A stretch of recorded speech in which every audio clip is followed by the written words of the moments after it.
Okay sir. नमस्कार विद्यार्थी मित्रांनो, मी प्राध्यापक विलास पाटील. मागच्या व्हिडिओ लेक्चरमध्ये आपण सोल्युशन्स हा चॅप्टर स्टार्ट केलेला होता आणि ह्या सोल्युशन चॅप्टरमध्ये आपण बघितलेलं होतं की इंट्रोडक्शनचा पार्ट बघितलेला होता आणि त्यानंतर आपण बघितलेलं होतं की टाइप्स ऑफ सोल्युशन. तर ते टाइप्स कशावर डिपेंड होते? Depending upon the state of solute and solvent. त्याच्यावर ते काय होते? डिपेंड होते. कोण? टाइप्स ऑफ सोल्युशन्स डिपेंड होते. त्याचे 9 टाइप्स आपण काय केलेले होते? बघितलेले होते. त्याच्यानंतर आता आपल्याला बघायचे त्या इंट्रोडक्टरी पार्टमध्ये मी तुम्हाला आणखी एक सांगितलेलं होतं की सोल्युशनचे 2 पार्ट पडलेले असतात, एक सोल्यूट आणि दुसरा सॉल्वंट. सोल्यूट कोणाला म्हणायचं सांगितलेलं होतं? जो लेसर अमाऊंट मध्ये प्रेझेंट असतो त्याला आपण काय म्हणलेलं होतं? सोल्यूट असं म्हटलेलं होतं. आणि जो लार्जर अमाऊंट मध्ये प्रेझेंट असतो सोल्युशन मध्ये त्याला आपण काय म्हटलेलं होतं? सॉल्वंट असं म्हटलेलं होतं. तर आता आपण इंट्रोडक्शनचा पार्ट बघितलेला आहे आणि त्याचबरोबर आपण काय बघितलेलं आहे? टाइप्स ऑफ सोल्युशन्स बघितलेले आहेत. आपण आता पुढचा भाग बघायचा आहे आपल्याला आणि तो कोणत्या चॅप्टर मधला? सोल्युशन्स या चॅप्टर मधला पुढचा भाग बघायचा आहे आणि तो पुढचा भाग म्हणजे कोणता आहे? Capacity of solution. Capacity of solution to dissolve solute.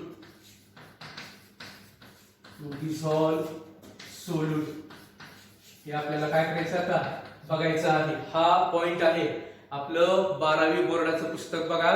त्या 12वी बोर्डाच्या पुस्तकामध्ये महाराष्ट्र बोर्डाचं पुस्तक, त्या 12वी बोर्डाच्या महाराष्ट्र बोर्डाच्या पुस्तकामध्ये हा पॉइंट आहे. Capacity of solution to dissolve solute. ह्या अगोदर आपण काय बघितलेलं होतं? इंट्रोडक्शन पार्ट बघितलेला होता आणि टाइप्स ऑफ सोल्युशन हा पार्ट बघितलेला होता. त्याच्यानंतर आता हा पार्ट बघायचा आहे आपल्याला. कोणता? Capacity of solution to dissolve solute. मग आता ह्यामध्ये काय करायचं आपल्याला? पहिल्यांदा केमिस्ट जे असतात ते chemist want to know the capacity of a solution to dissolve solute. म्हणजे सोल्युशनची कॅपॅसिटी किती आहे की सोल्यूटला आणखी किती डिसॉल्व करून घेण्याची, त्यांना काय असतो? इंटरेस्ट असतो. कुणाला? केमिस्टला. मग आता आपल्याला बघायचंय पहिल्यांदा ज्यावेळेस आपण एक सोल्यूट घेणार आहे आणि सॉल्व्हंट घेणार आहे आणि सोल्यूट आणि सॉल्व्हंट घेतल्याच्या नंतर हे पहिल्यांदा आपण घेऊया, हे सॉल्व्हंट घेऊया आणि हा सॉल्व्हंट आहे. तर ह्या सॉल्व्हंट मध्ये फॉर एक्झाम्पल वॉटर घेऊया आपण. ठीक आहे, सॉल्व्हंट काय घेतला आपण? वॉटर घेतलेला आहे. जो लार्ज एक्सेस मध्ये प्रेझेंट असतो ते तुम्हाला अगोदर सांगितलेलं आहे. कोणाला म्हणायचं? सॉल्व्हंट जो लार्ज एक्सेस मध्ये असतो. आणि कोणता घेतलाय आपण? सॉल्व्हंट वॉटर घेतलेला आहे. तर ह्या वॉटर मध्ये आपण काय केलेलं आहे? आता सोल्यूट ऍड केलेला आहे. ठीक आहे, मग सोल्यूट ऍड केल्याच्या नंतर हा सोल्यूट आपण फॉर एक्झाम्पल घेतला, साल्ट घेतला आपण. ठीक आहे, आपला कॉमन साल्ट, टेबल साल्ट घेतला आपण, NaCl. तर हा साल्ट आपण सोल्यूट घेतला आणि हा काय करतोय? आपण डिसॉल्व करतो याच्यामध्ये. तर इनिशियली काय असणार आहे या ठिकाणी बघा? इनिशियली आता 2-3 फेजेस असणार आहे त्याच्यामध्ये. तर इनिशियली काय असणार आहे? हा जो सोल्यूट आहे हा सॉल्व्हंट मध्ये जेव्हा आपण ऍड करू, ऍड केल्याच्या नंतर हे सोल्यूट ह्या सॉल्व्हंट मध्ये ऍड केल्याच्या नंतर काय होणार आहे? इनिशियली त्याचं डिझोल्युशन रेडिली होणार आहे. रेडिली म्हणजे किंवा फास्ट म्हणूया आपण. फास्ट काय होणार आहे? त्याचं डिझोल्युशन होणार आहे. डिझोल्युशन होणार आहे. कोणाचं डिझोल्युशन होणार आहे? ह्या सोल्यूटचं. कशामध्ये? सॉल्व्हंट मध्ये. जेव्हा इनिशियली आपण ते काय करणार आहे? स्टार्ट करणार आहे, जेव्हा ह्याच्यामध्ये ऍड करायला सुरुवात करणार आहे. ऍड केल्याच्या नंतर इनिशियली काय होणार आहे? रेडिली होणार आहे. सोल्यूटचं सॉल्व्हंट मध्ये डिझोल्युशन, फास्ट डिझोल्युशन होणार आहे. त्याच्यानंतर इनिशियलीच्या नंतर आपण थोड्या वेळाच्या नंतर after some time in the middle काय होणार आहे? डिझोल्युशन काय होणार आहे? स्लो होणार आहे. इन द मिडल आपण म्हणूया आता या ठिकाणी आफ्टर सम टाइम म्हणूया आपण की डिझोल्युशन जे आहे ते डिझोल्युशन काय होणार आहे? स्लो होणार आहे. कुणाचं डिझोल्युशन? ह्या सोल्यूटचं डिझोल्युशन. कशामध्ये? ह्या सॉल्व्हंट मध्ये. डिझोल्युशन काय होणार आहे? After some time. इनिशियली कसं होतं? इनिशियली फास्ट होतं डिझोल्युशन. त्याच्यानंतर मिडलला काय होणार आहे? आफ्टर सम टाइम काय होणार आहे? हे सोल्यूटचं सॉल्व्हंट मध्ये जे काय डिझोल्युशन आहे ते डिझोल्युशन कसं होणार आहे? स्लो होणार आहे. आणि स्लो झाल्याच्या नंतर आफ्टर सम टाइम एक वेळ येणार आहे ऍट द पॉइंट एक पॉइंट आणि आपण हे डिझोल्युशन कंटिन्यू केलं आपण. तर कंटिन्यू केल्याच्या नंतर की हे जे काही सोल्यूट मध्ये सोल्यूटचं हे डिझोल्युशन जे आहे ते सॉल्व्हंट मध्ये ते डिझोल्युशन का होणार आहे एका पॉइंटला का होणार आहे स्टॉप होणार आहे. लक्षात येईल. पहिल्यांदा काय केलं आपण पहिल्यांदा डिझोल्युशन का होणार आहे हे फास्ट होणार आहे. त्याच्यानंतर आफ्टर सम टाइम का होणार आहे डिझोल्युशन स्लो होणार आहे. कुणाचं या सोल्यूटचं कशामध्ये सॉल्व्हंट मध्ये डिझोल्युशन जे आहे ते का होणार आहे स्लो होणार आहे आफ्टर सम टाइम. आणि त्याच्यानंतर एक पॉइंट आपण जर कंटिन्यू केलं सोल्यूट ह्याच्यामध्ये सॉल्व्हंट मध्ये जर ऍड केलं आपण आणि हे जर कंटिन्यू आपण ऍड करत राहिलो तर एक असा पॉइंट येईल त्या पॉइंटला काय होणार आहे ह्या सोल्यूटचं सॉल्व्हंट मध्ये जे डिझोल्युशन आहे ते डिझोल्युशन का होऊन जाईल स्टॉप होऊन जाईल. आणि तो जो काही पॉइंट असणार आहे त्या पॉइंटला म्हणणार आहे ज्या पॉइंटला काय होणार आहे सोल्यूटचं सॉल्व्हंट मध्ये डिझोल्युशन जे आहे ते डिझोल्युशन का होणार आहे स्टॉप होणार आहे. आणि तो जो पॉइंट असेल त्या पॉइंटला आपण काय म्हणत असणार आहे इक्विलिब्रियम असं म्हणणार आहे.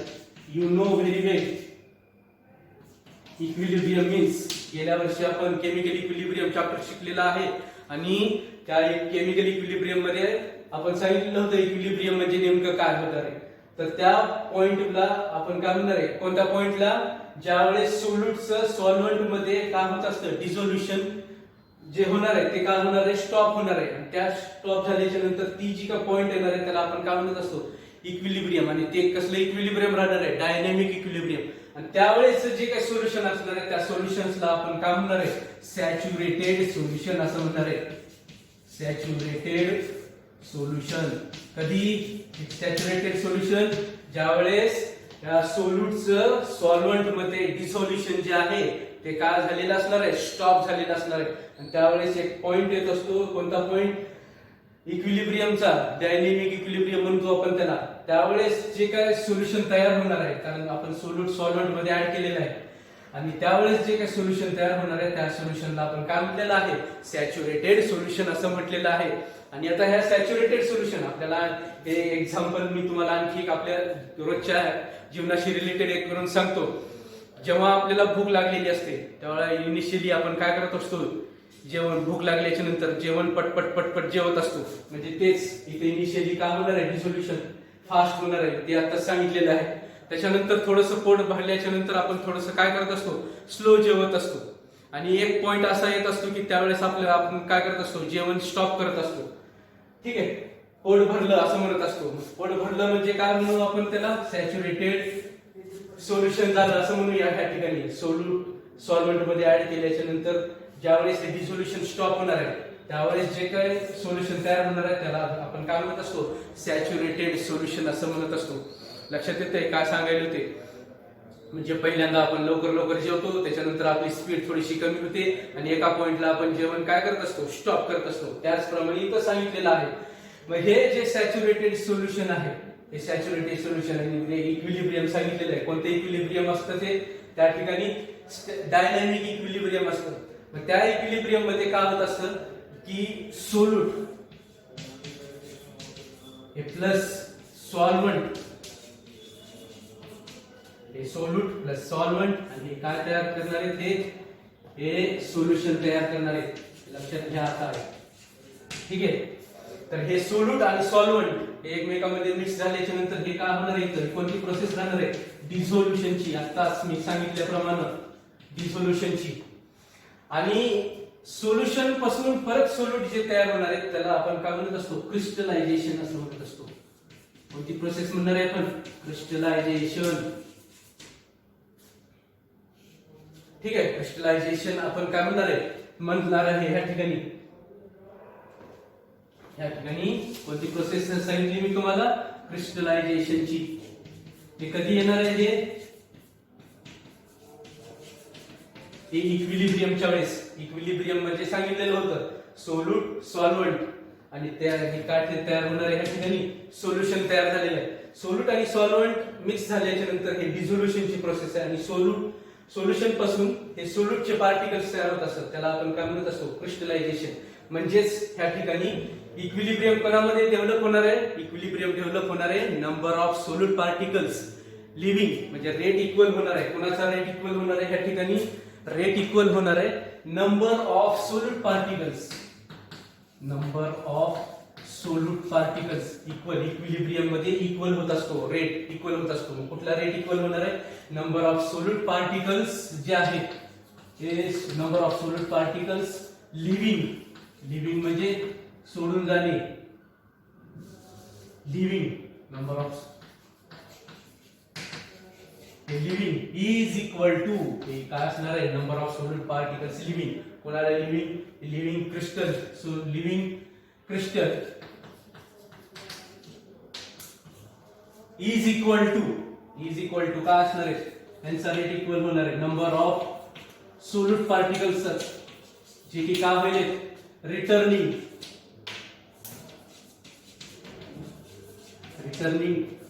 To the crystal.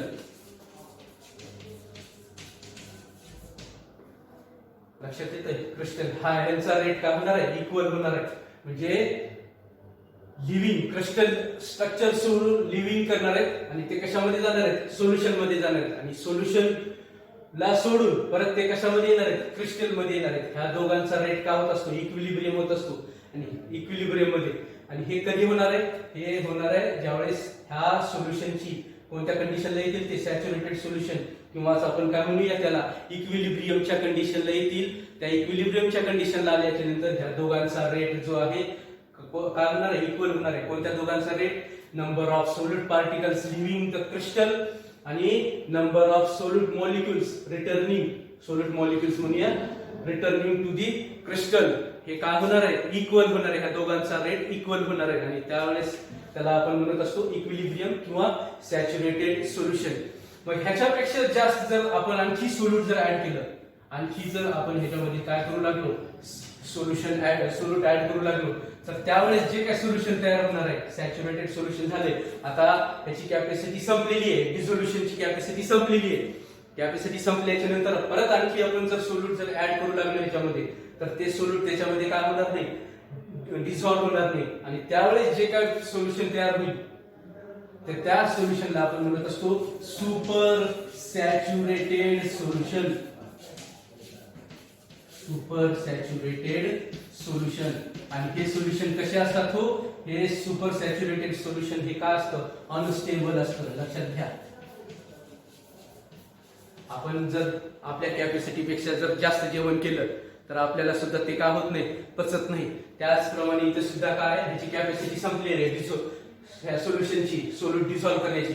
त्याच्यामध्ये जर आणखी आपण काय ऍड केला? सोल्यूट जर ऍड केला तर त्या जे काही रिझल्टिंग सोल्युशन राहणार आहे त्या रिझल्टिंग सोल्युशनला आपण कोणतं सोल्युशन म्हणत असतो? सुपर सॅच्युरेटेड सोल्युशन असं म्हणत असतो. आणि सुपर सॅच्युरेटेड सोल्युशन कसं असतात? अनस्टेबल असतात. चालेल, हे लक्षात आलं आपल्याला की काय बघितला? कोणता पॉइंट बघितला आपण? हा, capacity of a solution to dissolve into the काय डिसॉल्व्ह? सोल्यूटला डिसॉल्व्ह करण्याची या सोल्युशनची कॅपॅसिटी. पहिल्यांदा कशी असते कॅपॅसिटी? इनिशियली ज्यावेळेस आपण सोल्यूट घेतला आणि सॉल्व्हेंट घेतला, पहिल्यांदा इनिशियली काय असते? फास्ट असते. त्याच्यानंतर मिडलला थोडीशी काय होत असते? स्लो होत असते. आणि एक पॉइंट येतो त्यावेळेस काय होत असतं? स्टॉप होत असतं. त्याला आपण काय म्हणत असतो? इक्विलिब्रियम. आणि ते जे काय सोल्युशन तयार होणार आहे त्याला आपण काय म्हणत असतो? सॅच्युरेटेड सोल्युशन म्हणत असतो. आणि इक्विलिब्रियमला कुणाचा रेट इक्वल होत असतो? Number of solute molecules leaving the crystal. कोणतं? हे सोल्यूटचं. आणि is equal to number of solute returning to the crystal. म्हणजे ह्या सोल्युशन मधून ह्या इकडे सोल्यूट तयार होणे, सोल्युशन मधून परत सोल्यूट तयार होणे, त्याला आपण काय म्हणत असतो? क्रिस्टलायझेशन असं म्हणत असतो. आणि सोल्यूट आणि सॉल्व्हेंट हे एकत्र येऊन काय डिसोल्युशन होत असतं? काय तयार होत असतं? सोल्युशन तयार होत असतं. हा पार्ट आपण काय केलेला आहे? बघितलेला आहे. त्याच्यानंतर आता पुढचा भाग आपल्याला काय करायचा आहे? बघायचा आहे. काय बघितलं आपण? Capacity of a solution to dissolve solute. हे आपण काय केलेलं आहे? आता बघितलेलं आहे. पुढचा भाग बघूया आपण आता. ह्याच्यामध्ये आपल्याला लक्षात आलं आहे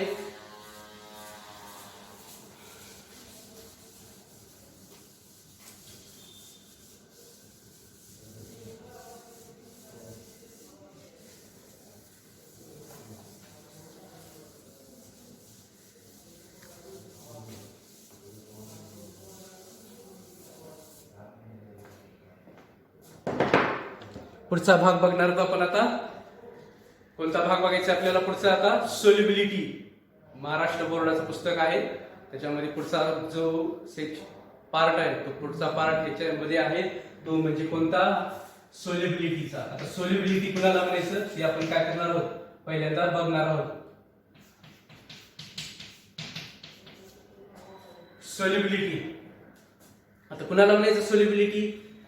सोल्युबिलिटी पहिल्यांदा बघूया. अमाऊंट ऑफ सोल्यूट कुणाला म्हणायचं लक्षात घ्या. Amount of solute present. Amount of solute present in किंवा amount of solute present per unit volume of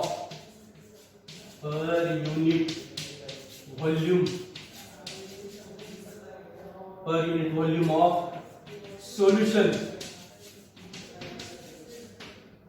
at a specific temperature. Specific temperature ला per unit volume of solution मध्ये किती solute present झालेला आहे, किती सोल्यूट डिसॉल्व्ह झालेला आहे, त्याला आपण काय म्हणत असतो? सोल्युबिलिटी असं म्हणत असतो. कोणाची सोल्युबिलिटी? या सोल्यूटची सोल्युबिलिटी. कशामध्ये? सोल्युशन मध्ये किती, सॉल्व्हेंट मध्ये किती पर unit volume of a solution at a specific temperature, त्याला आपण काय म्हणणार आहे? सोल्युबिलिटी म्हणणार आहे. Amount of solute present per unit volume of solution at a specific temperature, त्याला आपण काय म्हणणार आहे? सोल्युबिलिटी असं म्हणणार आहे. आणि ह्याचं युनिट आहे, ह्याचं युनिट आपण लिहित असतो मोल पर लिटर.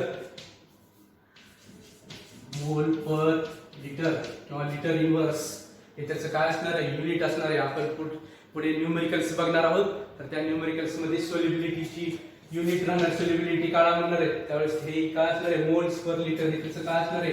युनिट असणार आहे. ते लक्षात घ्या.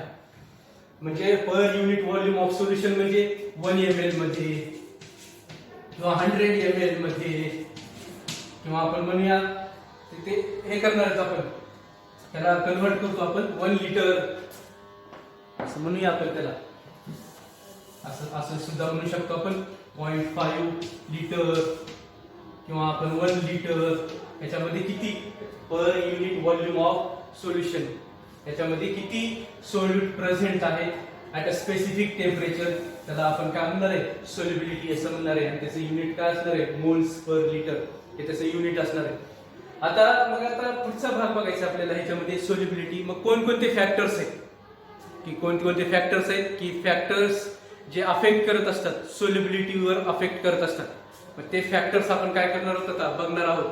कोणकोणते फॅक्टर्स अफेक्ट करत असतात सोल्युबिलिटीवर, की ह्या फॅक्टरमुळे सोल्युबिलिटी इन्क्रीज होणार आहे का डिक्रीज होणार आहे, हे आपल्याला काय करायचं आता बघायचं आहे. मग कोणकोणते फॅक्टर्स आहेत? 3 फॅक्टर्स आहेत. ते आपण काय करणार आहोत आता बघूया. कशाचे? सोल्युबिलिटीची. सोल्युबिलिटीची डेफिनेशन कळाली तुम्हाला? काय सोल्युबिलिटीची definition? Amount of solute present per unit volume of solution at a specific temperature, त्याला आपण काय म्हणत असतो? सोल्युबिलिटी असं म्हणत असतो. आणि त्याचं युनिट जे आहे सोल्युबिलिटीचं ते आता मी तुम्हाला सांगितलेलं आहे, मोल्स पर लिटर असं सांगितलेलं आहे. आता पुढचा भाग बघायचा विद्यार्थी मित्रांनो, आणि तो म्हणजे कोणता? ह्या सोल्युबिलिटीवर कोणकोणते फॅक्टर्स अफेक्ट करत असतात ते आपल्याला काय करायचे तर बघायचे. 1 बाय 1 आपण बघणार आहोत. 3 फॅक्टर्स आहेत आणि जे महत्वाचे आहेत, जे परीक्षेमध्ये तुम्हाला काय करू शकतात? विचारू शकतात. बघूया आपण पहिल्यांदा. आणि हे लक्षात घ्या, आपल्याला ह्या ठिकाणी हे जे काही फॅक्टर किंवा हे सोल्युबिलिटी जे बघितलेलं आहे, हे सोल्युबिलिटी आपल्याला बघायचे मी तुम्हाला सांगितलेलं होतं 9 टाइप्स ऑफ सोल्युशन जे आहेत, ते 9 टाइप्स ऑफ सोल्युशन मध्ये फक्त 2 टाइप्सचे सोल्युशन आपल्याला बघायचे. याच्यामध्ये काय असणार आहे मी तुम्हाला सांगितलेलं होतं की solute depending upon the solute आणि solvent, state of solvent. There are previous video lecture मध्ये मी तुम्हाला सांगितलेले होते. काय सांगितलेलं होतं की 9 टाइप्स ऑफ जे सोल्युशनचे होते, त्याच्यामध्ये त्यातले 2 टाइप्स आपल्याला ह्या ठिकाणी मेनली अभ्यास करायचे. ह्या चॅप्टर मध्ये आपल्याला कोणते कोणते? सॉलिड सोल्यूट असणार आहे आणि सॉल्व्हंट काय असणार आहे? लिक्विड. ह्या संदर्भात एक मेजर फोकस आपला ह्या संदर्भात असणार आहे. ठीक आहे. आणि दुसरं एक सांगायचं आहे आपल्याला, गॅस आणि लिक्विडच असणार आहे या ठिकाणी. सॉल्व्हंट सुद्धा कोणता असणार आहे, लिक्विडच असणार आहे. ह्या टाइपचे दोन टाइपच्या सोल्युशनच्या संदर्भात आपला भर असणार आहे. आणि जे काही सोल्युबिलिटीचे फॅक्टर्स जे आहेत ते आपल्याला बघायचे, ते ह्या संदर्भातच बघायचे आहेत आपल्याला. कोणते, सोल्यूट कोण असणार आहे या ठिकाणी, एक सॉलिड, आणि सॉल्व्हंट कोण असणार आहे, लिक्विड, या संदर्भात बघायचे. आणि त्याचबरोबर दुसरा सोल्यूट कोणत्या फॉर्म मध्ये असेल गॅस, आणि सॉल्व्हंट कोणत्या फॉर्म मध्ये असेल, लिक्विड. म्हणजे सॉल्व्हंट सेम आहे, लिक्विड आणि लिक्विड सोल्यूट्स फक्त वेगवेगळे झाले. एका ठिकाणी सॉलिड असेल आणि एका ठिकाणी गॅस असेल. मी त्यावेळेस तुम्हाला काय करेल ते एक्सप्लेन करेन किंवा सांगेल की कोणत्या टाइपचं सोल्युशन आहे ते. मग आता बघूया काय आपण काय बघत होतो, फॅक्टर्स अफेक्टिंग सोल्युबिलिटी. ठीक आहे, पुढचा पार्ट जो आहे तो आपण काय करायचं आता बघायचं आहे. Factors affecting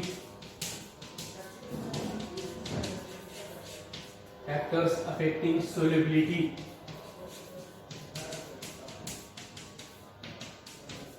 factors affecting solubility. मग आता कोणकोणते फॅक्टर्स अफेक्टिंग करत असतात सोल्युबिलिटीवर, कोणकोणते फॅक्टर्स अफेक्ट करत असतात ते आपण काय करतोय बघतोय. पहिला आहे nature of solute and solvent. हा पहिला फॅक्टर आहे. दुसरा फॅक्टर आहे effect of temperature.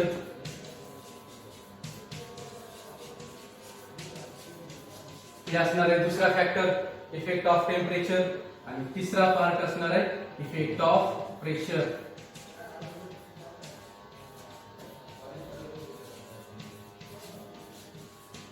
Effect of pressure. हे असे तीन फॅक्टर्स जे आहेत ते काय करत असतात, अफेक्ट करत असतात. कशासाठी, सोल्युबिलिटीसाठी. आपण वन बाय वन काय करणार आहोत ते बघणार आहोत. बघूया आपण वन बाय वन. मग आता कोणकोणते फॅक्टर सांगितले, nature of solute and solvent, effect of temperature and effect of pressure. हे इफेक्ट ऑफ प्रेशर सुद्धा महत्वाचं आहे, आपण बघणार आहोत आता.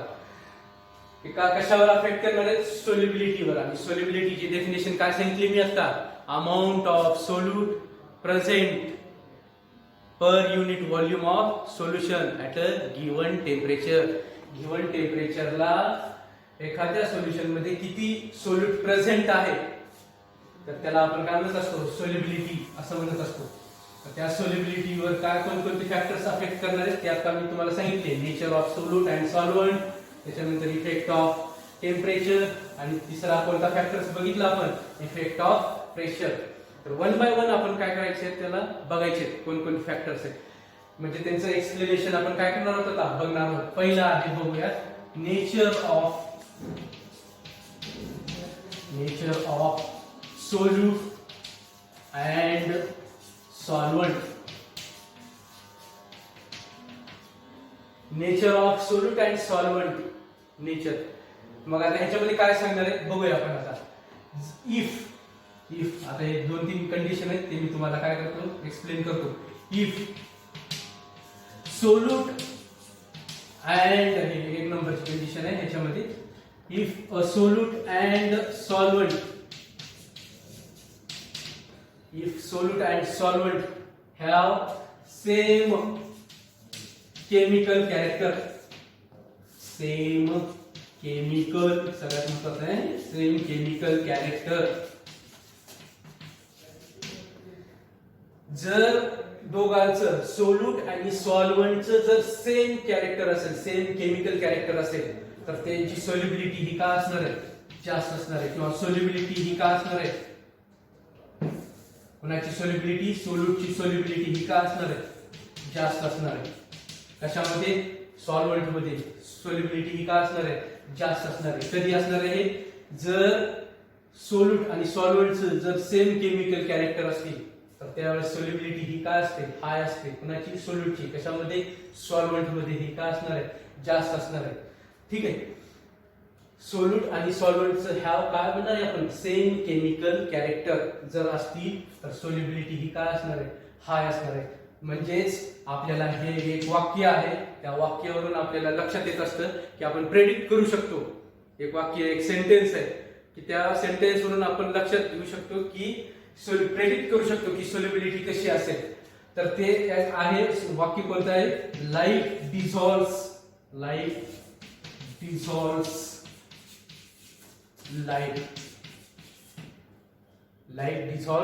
लाईट म्हणजे सेम केमिकल कॅरेक्टर जर असतील कोणाचे, सोल्यूट आणि सॉल्व्हंटचे, तर ते एकमेकांमध्ये काय होणार आहेत, डिझॉल्व्ह होणार आहेत.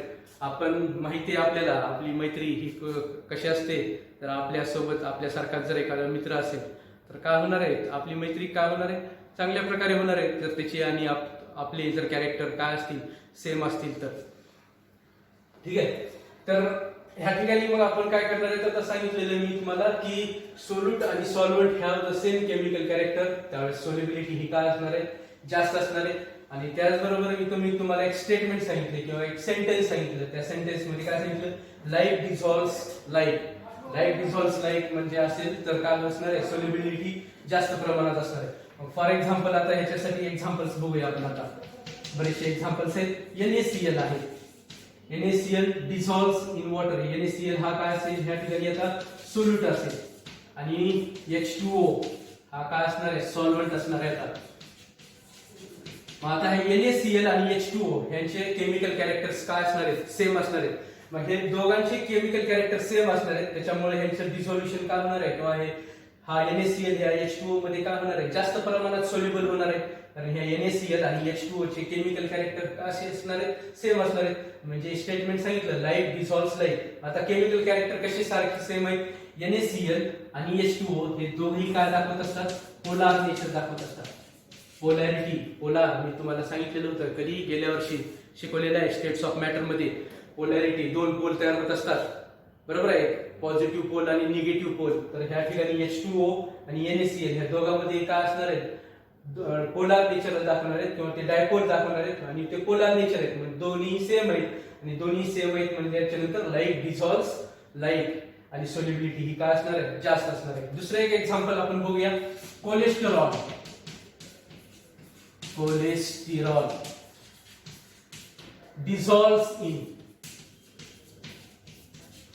dissolves in benzene. आता ह्याच्यामध्ये काय असणार आहे, ह्याचे कॅरेक्टर काय, कोलेस्टेरॉल आणि त्याचबरोबर बेन्झीन. हे आपल्याला माहिती आहे, हे दोन्ही काय, ह्या दोघांची कॅरेक्टर कसं आहे, केमिकल कॅरेक्टर हे नॉन पोलार नेचर मध्ये येत असतात. कोण, कोलेस्टेरॉल आणि बेन्झीन हे दोघे कोणत्या ह्याच्यामध्ये येणार, नॉन पोलार. मग दोघांची केमिकल कॅरेक्टर काय, सेम आहे. म्हणून हा कोलेस्टेरॉल ह्या बेन्झीन मध्ये काय होणार आहे, डिसॉल्व्ह होणार आहे. कोलेस्टेरॉल हा सोल्यूट असेल आणि बेन्झीन काय असणार आहे, सॉल्व्हंट असणार आहे. तर ह्या कोलेस्टेरॉल ह्या बेन्झीन मध्ये डिसॉल्व्ह होणार आहे. कारण का, कारण ह्या दोघांचे केमिकल कॅरेक्टर कसे आहे, नॉन पोलार टाइप मध्ये असणार आहेत. त्याच्यामुळे हा कोलेस्टेरॉल ह्या बेन्झीन मध्ये डिसॉल्व्ह होतो. ह्या NaCl H2O मध्ये दोघेही कोणत्या नेचर मध्ये होते, पोलार, सेम आहे. त्याच्यामुळे ह्यांची सोल्युबिलिटी हे एकमेकांमध्ये डिसॉल्व्ह होणार आहे. आणि म्हणून इथं एक स्टेटमेंट सांगितलं होतं, लाईट डिसॉल्व्स लाईट, किंवा इथं मी लिहिलेलं आहे, solute and solvent have same chemical character असतील तर सोल्युबिलिटी ही काय असणार आहे, जास्त असणार आहे. आणखी एक एक्झाम्पल आहे, त्याच्यामध्ये प्रत्येक गोष्टीला एक्सेप्शन्स असतात, त्याप्रमाणे इथं आणखी एक एक्सेप्शन असेल की शुगर आहे, शुगर प्लस वॉटर H2O या ठिकाणी. आता तुम्ही म्हणाल सर शुगर तर नॉन पोलार नेचर मध्ये दाखवत असते आणि H2O पोलार आहे, तरी सुद्धा ह्यांची काय असते, यांच्यामध्ये सोल्युबिलिटी हे जास्त असणार आहे. याचं रिझन आहे हायड्रोजन बॉन्डिंग असणार आहे. कशामुळे सोल्युबिलिटी असणार आहे, हायड्रोजन बॉन्डिंग. कोणामध्ये hydrogen bonding, between these two, sugar and H2O मध्ये हायड्रोजन बॉन्डिंग असणार आहे. त्या हायड्रोजन बॉन्डिंग असल्यामुळे त्याच्यामध्ये ही सोल्युबिलिटी जास्त असणार आहे. जरी ह्या दोघांचं नेचर डिफरंट असलं, केमिकल कॅरेक्टर जरी डिफरंट असलं तरी सुद्धा हे काय होणार आहे, सोल्युबल होणार आहे. तर हा झाला पहिला फॅक्टर्स अफेक्ट करणारा, काय होता, nature of solute and solvent. ह्याच्यामध्ये मी काय सांगितलेलं की सोल्यूट आणि सॉल्व्हंटची जर सेम केमिकल कॅरेक्टर असतील तर ते काय होत असतात, सोल्युबिलिटी ही इन्क्रीज होणार आहे किंवा जास्त होत असणार आहे. त्याच्यासाठी एक स्टेटमेंट सांगितलं, लाईट डिसॉल्व्स लाईट. मी सांगितलं एक्झाम्पल सांगितलं, NaCl H2O दोन्ही सोल्युबिलिटी, NaCl ची सोल्युबिलिटी जास्त असणार आहे. कारण का, दोघेही काय असणार आहे, पोलार नेचर दाखवणार आहे. त्याचबरोबर इथं दुसरं एक सांगितलं कोलेस्टेरॉल डिसॉल्व्स इन बेन्झीन. कारण का हे डिसॉल्व्ह होणार आहे, कारण का हे दोन्ही कोण हे कोलेस्टेरॉल आणि त्याचबरोबर हे बेन्झीन हे काय असणार आहे नॉन पोलार नेचर दाखवत असतात आणि त्याच्यामुळे ते डिसॉल्व्ह होत असतात.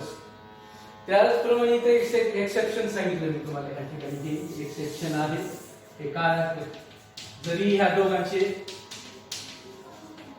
शुगर आणि H2O या दोघांचेही जरी केमिकल नेचर वेगळं वेगळं असलं तरी सुद्धा हे काय होत असतात डिसॉल्व्ह होत असतात. तर ह्याचं रिझन आहे hydrogen bonding between sugar and H2O. त्याच्यामुळे हे काय होत असतात डिसॉल्व्ह होत असतात. पण बाकीच्या संदर्भात असं हे होणार नाही. हे एक्झाम्पल सांगितलेले मी तुम्हाला. पुढचा पार्ट बघणार आहोत आपण आता. दुसरा फॅक्टर्स अफेक्टिंग आपण बघणार आहोत आणि ते म्हणजे कोणता टेम्परेचरच्या संदर्भात बघणार आहोत आपण. बघूया मग.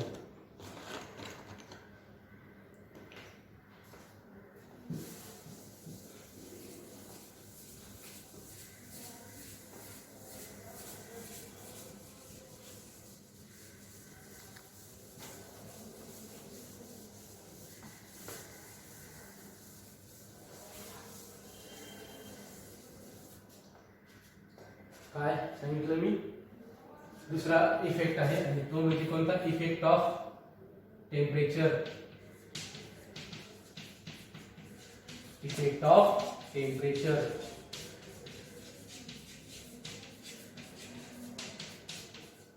आता टेम्परेचर काय इफेक्ट करत असतो सोल्युबिलिटीवर. म्हणजे टेम्परेचर जर इन्क्रीज केलं तर सोल्युबिलिटी इन्क्रीज होणार आहे का डिक्रीज होणार आहे. मग ह्याच्यामध्ये आपण आता मी तुम्हाला ह्याच्या अगोदर हे सोल्युबिलिटीचा पॉइंट स्टार्ट होण्याच्या अगोदर तुम्हाला एक सांगितलेलं होतं की आपल्याला दोन प्रकारचे सोल्युशन्स बघायचे आहेत आणि ते कोणते होते सांगितलं मी सॉलिड सोल्यूट आणि लिक्विड सॉल्व्हंट सांगितलेला होता. आणि त्याचबरोबर आणखी एक सांगितलेलं होतं कोणतं सांगितलेलं होतं गॅस सोल्यूट आणि लिक्विड सॉल्व्हंट. तर हेच आपल्याला ह्याच्यामध्ये बघायचे आहेत इफेक्ट ऑफ टेम्परेचर मध्ये. पहिल्यांदा आपण बघूया सॉलिड सोल्यूट आणि लिक्विड सॉल्व्हंट ह्याच्या संदर्भात आपल्याला काय करायचं टेम्परेचरचा इफेक्ट बघायचा आणि त्याच्यानंतर आपण बघणार आहोत गॅस सोल्यूट आणि लिक्विड सॉल्व्हंट ह्या सोल्युशनच्या संदर्भात बघणार आहोत. टेम्परेचरचा इफेक्ट काय होत असतो सोल्युबिलिटीवर हे आपल्याला काय करायचं आता बघायचं. आता हे टेम्परेचरचा effect depending upon enthalpy. Temperature enthalpy of a reaction. Enthalpy of reaction. Enthalpy of reaction वर ही काय असणार आहे सोल्युबिलिटी डिपेंड असणार आहे. मग फॉर एक्झाम्पल आता ह्याच्यासाठी एक्झाम्पल बघूया आपण. ज्यावेळेस KCl प्लस वॉटर मध्ये हे ज्यावेळेस ही रिएक्शन होणार आहे आणि रिएक्शन झाल्याच्या नंतर ज्यावेळेस ही सोल्युशन तयार होणार आहे हे जे असणार आहे ही एंडोथर्मिक रिएक्शन असणार आहे. एंडोथर्मिक म्हणजे एंडोथर्मिक रिएक्शन गेल्या वर्षी सांगितलेलं होतं. एंडोथर्मिक म्हणजे ज्या रिएक्शन किंवा जी रिएक्शन होत असताना हीट ऍब्सॉर्ब केली जात असते. हीट ऍब्सॉर्ब केली जात असते